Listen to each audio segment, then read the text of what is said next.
Bonjour à tous.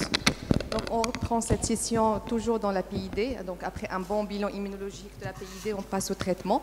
Et j'ai l'immense plaisir de présenter mon ami le professeur Hind Serhan pour nous parler de la maîtrise de la PID, de la FPI, donc au FEV à toutes les phases de la maladie. À toi la parole, Hind. Merci beaucoup. Merci Madame la Présidente. Je remercie les laboratoires Boehringer de m'avoir confié leur symposium pour débattre un peu et défendre leur produit phare qui est le OFEV. Et par la même occasion, je réitère mes remerciements au comité d'organisation de ce congrès grandiose. Et donc, sans trop tarder, la fibrose, je remercie aussi Mounia de m'avoir facilité la tâche en parlant, en introduisant un peu la fibrose pulmonaire, certes dans les maladies auto-immunes, mais également la fibrose pulmonaire idiopathique qui pose un véritable problème pour les pneumologues. Donc c'est la cause la plus fréquente et la plus grave des PID chroniques. Elle touche plus les hommes que les femmes, surtout âgées de plus de 70 ans, avec une médiane de survie de 3 ans. Il y a 2 traitements actuellement qui sont disponibles sur le marché mondial, qui sont le nitadenib et la perfidinone. Ils sont efficaces sur le déclin de la fonction, sur le déclin de la CVF, la qualité de vie et la survie, avec de nouvelles thérapies qui sont bien évidemment en cours d'expérimentation. Vous connaissez tous les dernières recommandations de l'American Society qui est apparue en 2022.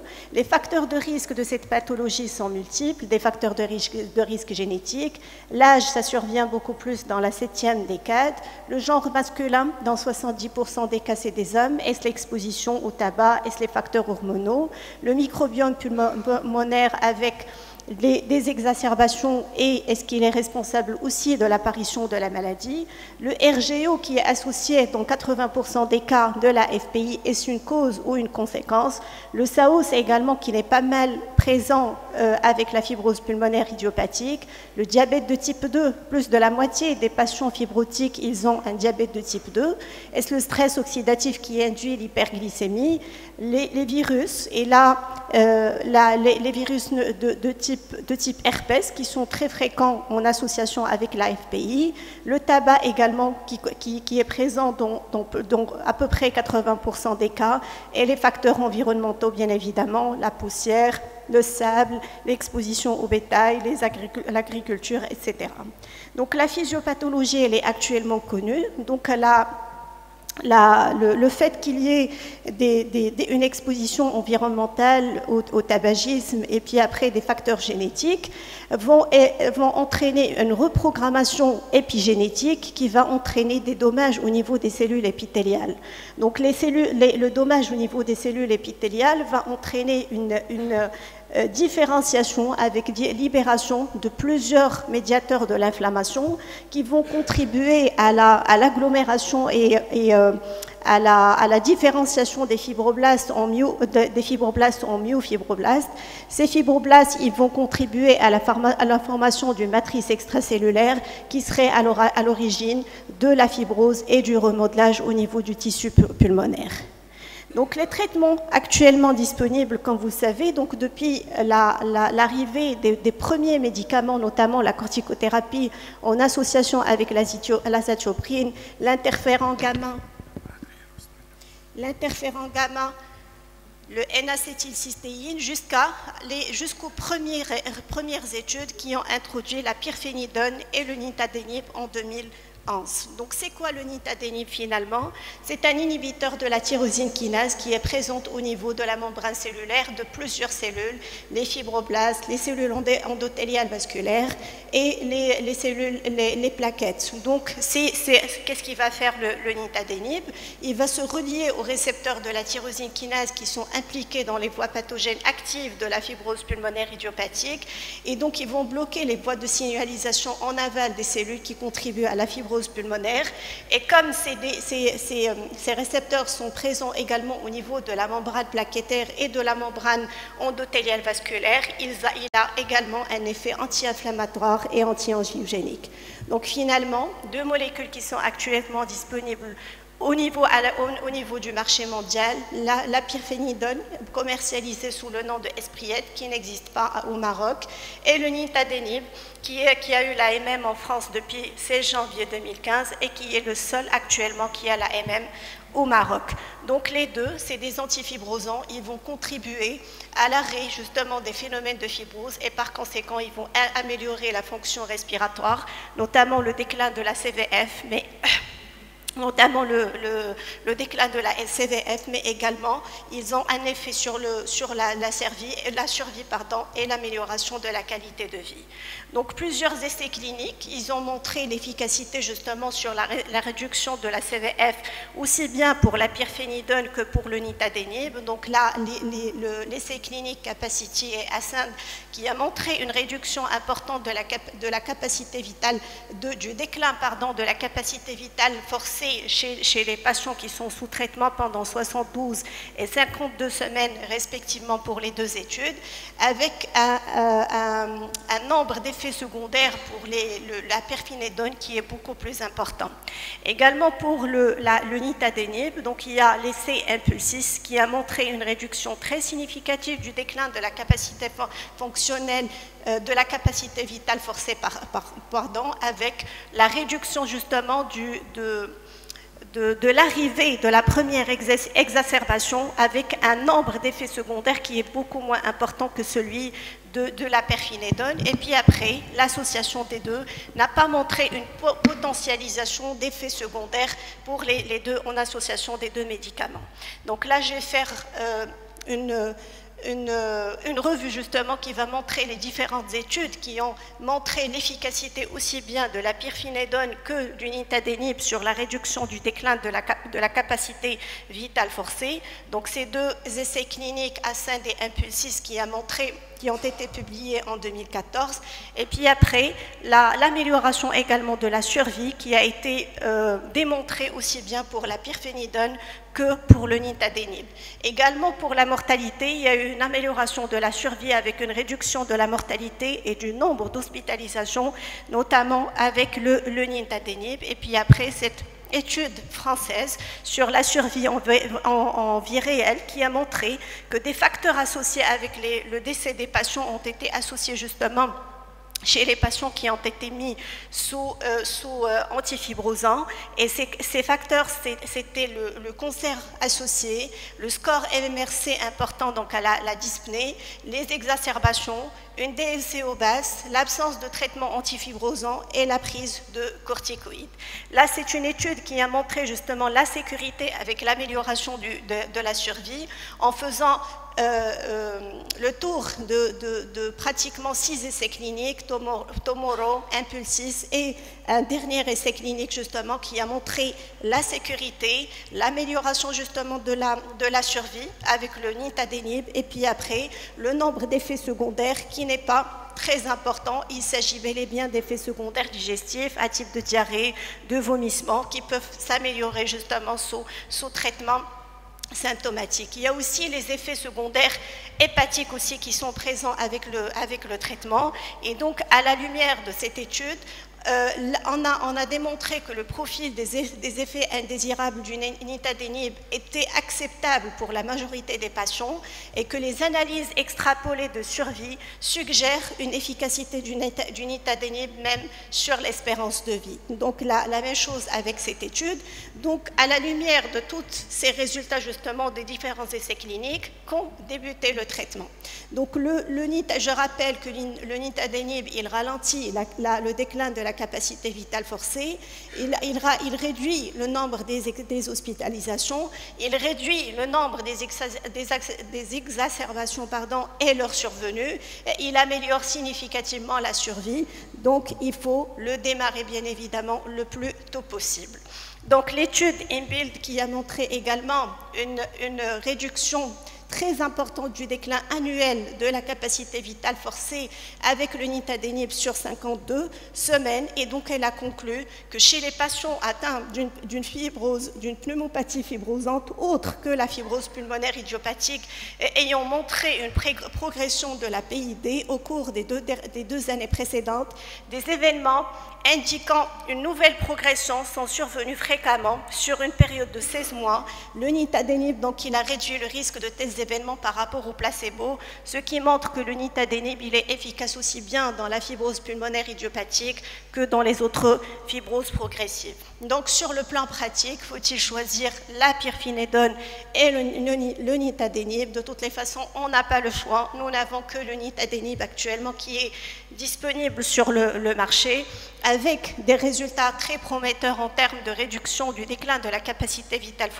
forcée, l'amélioration de la survie et la réduction de la mortalité, la réduction également du nombre des exacerbations avec beaucoup moins d'effets secondaires par rapport à la pyrphénidone, et aussi le nombre de gélules aussi qui est vraiment très intéressant. C'est à raison d'une gélule 2 fois par jour, contrairement à la pyrphénidone où le patient il est obligé de prendre entre 3 jusqu'à 8 comprimés répartis en 3 prises par jour.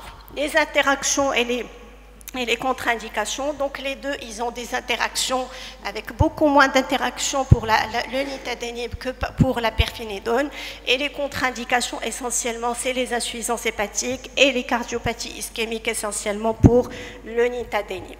Donc, quelles sont les indications justement du nitadenib? Donc, toutes les sociétés savantes actuellement recommande le nitadenib dans la fibrose pulmonaire idiopathique française, américaine, et actuellement le Collège national des enseignants est en cours de préparation justement d'un guide national dont je fais partie et que le coordinateur, le professeur Benjelloun, ici présent. Donc nitadenib, dans les recommandations actuelles, il est indiqué essentiellement pour la fibrose pulmonaire idiopathique modérée avec un CVF supérieur ou égal à 50%. Comme le montre justement le diagramme suivant, donc l'indication de l'antifibrosant, il est indiqué dans la fibrose pulmonaire idiopathique. Donc discuter dans la fibrose pulmonaire idiopathique modérée avec un CVF au-delà de 80, et puis il va falloir faire des essais cliniques justement pour démontrer également son efficacité pour les fibroses un peu plus sévères. Alors comment peut-on définir justement une fibrose pulmonaire légère, modérée et sévère, précoce, avancée, débutante et évoluée? Il n'y a pas de définition standard et il n'y a pas de standardisation justement de la stadification. Donc on peut se baser sur des scores pronostiques comme le score de GAP avec donc le sexe, l'âge et les biomarqueurs physiologiques ou alors les paramètres physiologiques avec un score allant de 0 à 8 pour montrer que le score le plus élevé démontre donc une fibrose pulmonaire qui est plus sévère avec un pronostic mauvais. Le torvent également avec l'âge, les mesures de la DLCO, de la CVF et de la comorbidité. Et puis bien sûr les paramètres gazométriques, donc les stades les plus légers, il y a les paramètres gazométriques sont légers également, sont bons, avec une PaO2 supérieure à 80, voire entre 70 et 79. Et puis dans les stades les plus sévères, il y a une altération de la PaO2 qui est vraiment très importante. Donc comment stadifier la fibrose pulmonaire idiopathique? Finalement sur les données cliniques, sur les données scanographiques, sur les données de la gazométrie ou sur les données des EFR. Donc en fin de compte, on a donc finalement, on a défini une fibrose pulmonaire légère selon les recommandations en fonction de la CVF qui devrait être supérieure ou égale à 50% pour dire qu'il s'agit bel et bien d'une fibrose pulmonaire légère ou modérée, et sévère, on a choisi justement le cutoff de moins 50%. Et donc là, je vais enchaîner par des cas cliniques pour dire que le nitadenib, il peut être indiqué quel que soit le stade de fibrose. Il s'agit d'un homme de 73 ans, diabétique depuis 3 ans, avec une dyslipidémie, avec une notion de dyspnée d'effort depuis 2 ans, d'aggravation progressive. La TDM, il montre des images en rayon des polis évolués qui prédominent essentiellement au niveau des bases, avec des épaississements des septa et des dilatations de branches par traction, très évocateur justement d'un aspect de pic.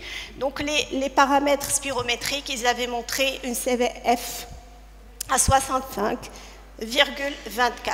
Donc, que proposez-vous comme traitement pour ce patient? Allez-vous prescrire le nitadenib ou non?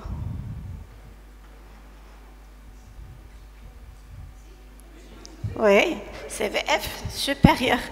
Effectivement, donc selon l'essai clinique, le nitadenib il est indiqué parce que la CVF justement il répond parfaitement. C'est un homme âgé de plus de 40 ans avec une CVF au-delà de 50 ans et puis après une DLCO aussi qui est comprise entre 30 et 79. Donc l'indication est là. Donc il a été démontré, comme je l'ai déjà présenté, une réduction très importante justement du déclin de la CVF avec une réduction du risque des exacerbations et donc par conséquent le patient il est passé de 65. Il a été mis sous OFEV à raison de 150 mg, une gélule 2 fois par jour. Et puis après, ses paramètres spirométriques, au bout de 12 mois, ils se sont améliorés. Et donc la CVF, elle est passée de 65 à 67%. Alors, on a remarqué donc une stabilité clinique chez ce patient. Il n'a pas fait d'exacerbation sur 12 mois. Il y a eu également une stabilité fonctionnelle quand même, voire quand même c'est-à-dire une petite amélioration justement de la CVF et avec des effets secondaires à type de diarrhée à 3 mois qui sont bien jugulés sous traitement antidiarrhéique. Alors, deuxième cas clinique, un homme de 66 ans sans antécédent pathologique particulier avec une dyspnée d'effort, avec sur la radiographie thoracique un aspect du P ou de pic indéterminé. Là, vous voyez, il n'y a pas le rayon de miel, il est vraiment très discret, il est basal, un petit peu en sous-pleural, il n'y a pas de rayon de miel vraiment très évident, avec un petit peu de verre dépoli, et puis à la biopsie pulmonaire chirurgicale, ça a montré un aspect du P typique. Avec la CVF, donc la CVF, elle est à 90% et la DLCO, elle est à 94%. Et comme vous avez vu, les recommandations, ils sont vraiment douteux justement quand la fonction respiratoire, elle n'est pas très altérée. Et à votre avis, dans votre pratique clinique, allez-vous prescrire un traitement antifibrosant à ce stade où vous allez surveiller? Donc là, le patient, il est bien. Il n'est pas dyspnéique, il n'a pas de symptômes, quelques symptômes cliniques, quelques signes radiologiques justement en faveur du IP. Alors, faut-il prescrire précocement ou faut-il attendre et surveiller vos patients? Oui. Voilà, donc vous optez pour le traitement, effectivement. Dans l'essai impulsif, il y avait un nombre de patients très important qui n'avaient pas d'altération très importante de la CVF et pour lequel le traitement il a été indiqué. Et l'étude, donc, il avait montré que même sur ce groupe de patients, la survie elle a été meilleure. Et puis après, le déclin de la capacité vitale forcée n'était pas très important. Également, le nombre des exacerbations il était réduit avec une amélioration de la qualité de vie du patient.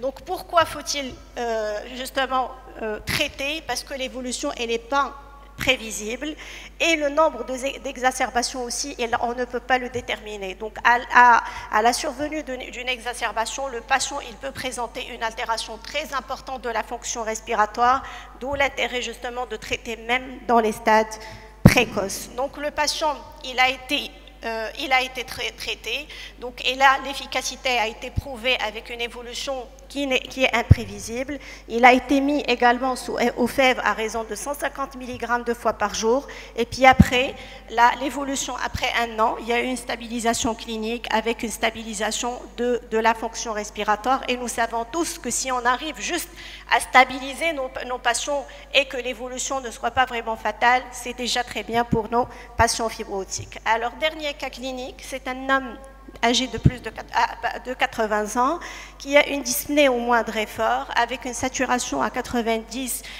et une saturation à l'effort à 83, avec un aspect du IP évolué, comme vous le voyez, là, le rayon de miel, il est beaucoup plus important, il occupe pratiquement toute la base pulmonaire avec des épaississements des septa, des bronchectasies de traction, et le patient il est demandeur de soins. Alors, pour ce patient-là, allez-vous quand même démarrer de l'OFEV? Alors, sachant que la capacité vitale forcée, elle est à 46. Elle est à 46. Ah oui? Non? Il a 80 ans. Mais si vous avez la possibilité, si vous disposez d'OFEV. C'est vrai. Ça, c'est une bonne remarque. Ou alors 50-50, t'aurais dû...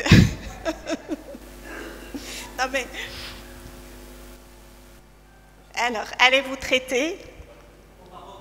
Au Maroc, non, oui. Mais si c'était dans un autre pays où le médicament il est disponible, on aurait pu quand même tenter parce que 80 ans.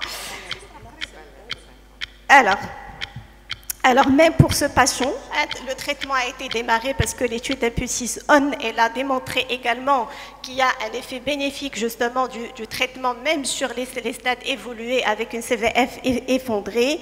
Et donc le patient il a été mis sous OFEV avec prévention des troubles digestifs, équilibration des comorbidités, un concentrateur de déambulation parce qu'il désature à l'effort, une réhabilitation respiratoire et on a obtenu une stabilité clinique, une stabilité des EFR avec une bonne qualité de vie. Je finis dans pas longtemps. Donc la situation actuellement au Maroc, le Maroc similaire à d'autres pays, j'imagine la Tunisie également et les autres pays voisins, il est dominé par le retard diagnostique, malheureusement, parce que nos patients, ils traînent avant qu'ils arrivent chez le pneumologue.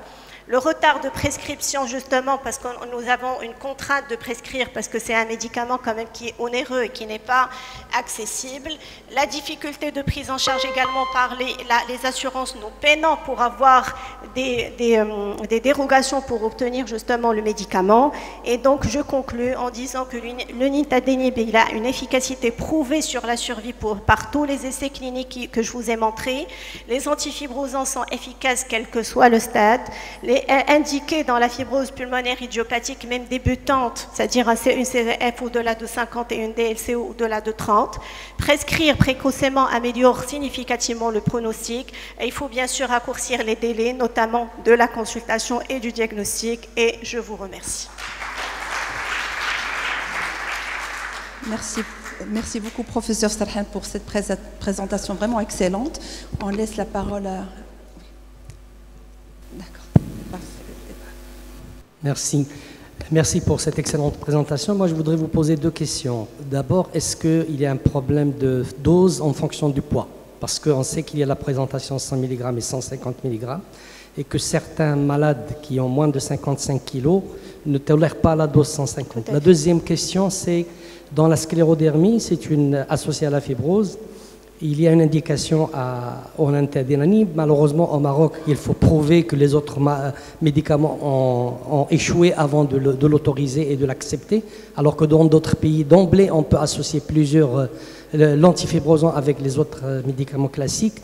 Dans la sclérodermie, il y a souvent une hypertension artérielle pulmonaire associée, et qui n'est pas due à la fibrose, mais due à la maladie elle-même. Quelle est votre attitude dans ce cas? Merci. Alors, pour la première question, justement, par rapport à l'adaptation des doses, moi, ça m'est arrivé effectivement avec un patient avec lequel on avait démarré avec la dose de 150 mg 2 fois par jour.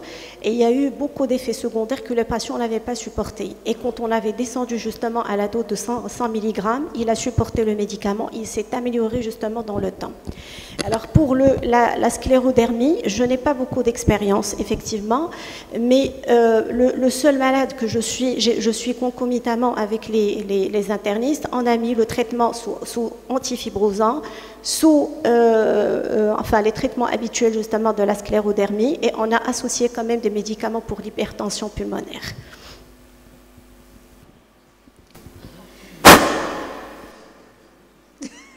Merci beaucoup, Rine, pour ta belle présentation. Alors, je voudrais revenir sur deux éléments. Moi, je pense que réellement, on devrait mettre nos propres limites dans notre pays. On a parlé tout à l'heure de l'asthme sévère, de la biothérapie, pareil, pour le nintedanib. Je pense qu'on devrait vraiment mettre nos limites. Autant pour les sujets avec une fonction préservée et une fonction, on va dire, modérément altérée. Moi, je suis totalement d'accord, il faut y aller. Mais réellement, autant pour des patients qui sont déjà en insuffisance respiratoire, moi je crois vraiment qu'il faudra prendre ça avec précaution et être sage. Pour que les autres puissent vraiment en bénéficier. Ça, c'est d'un côté.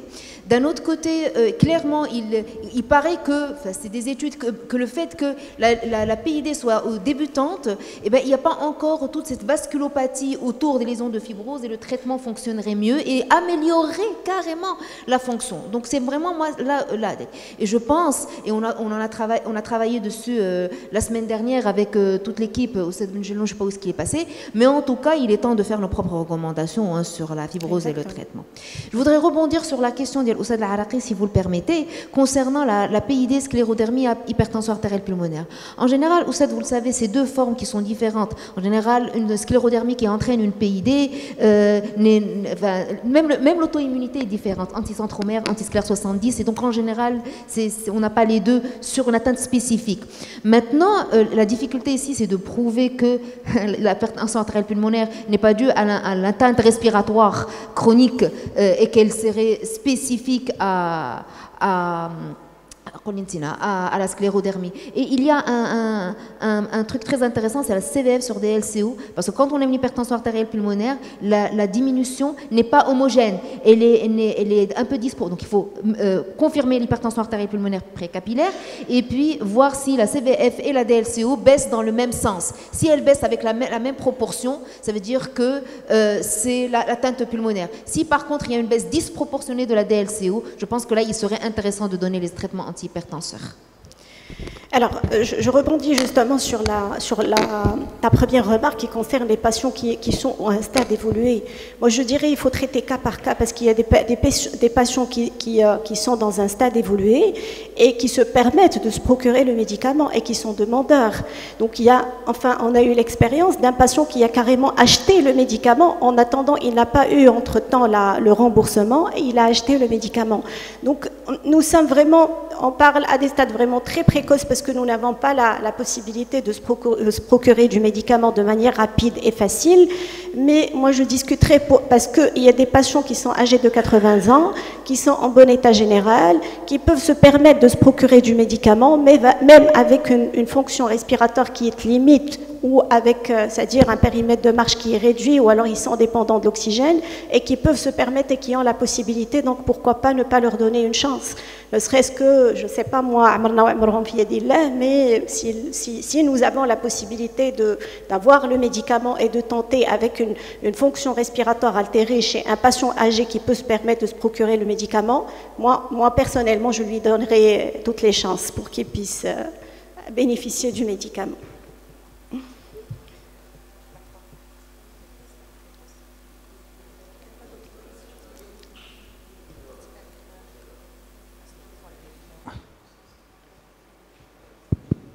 Ma question, c'est lors des exacerbations, OFEV et corticothérapie. Votre avis, s'il vous plaît. Alors, en cas d'exacerbation, on démarre une corticothérapie avec, bien sûr, on cherche la cause de l'exacerbation. Est-ce que ce n'est pas une infection? Est-ce que ce n'est pas une embolie pulmonaire? Donc, on essaie de faire tout le bilan biologique, scanner, bien sûr, angioscanner en cas de suspicion, des dimères, etc. Donc, en fonction de l'étiologie, si on peut gérer justement l'étiologie en cas de surinfection, par exemple, sans pour autant avoir recours à la corticothérapie, moi, je peux ne pas associer. Si le patient il a besoin de corticothérapie, moi j'associe parce que comme vous avez vu sur la plaque des interactions, il n'y a pas d'interaction entre OFEV et corticothérapie.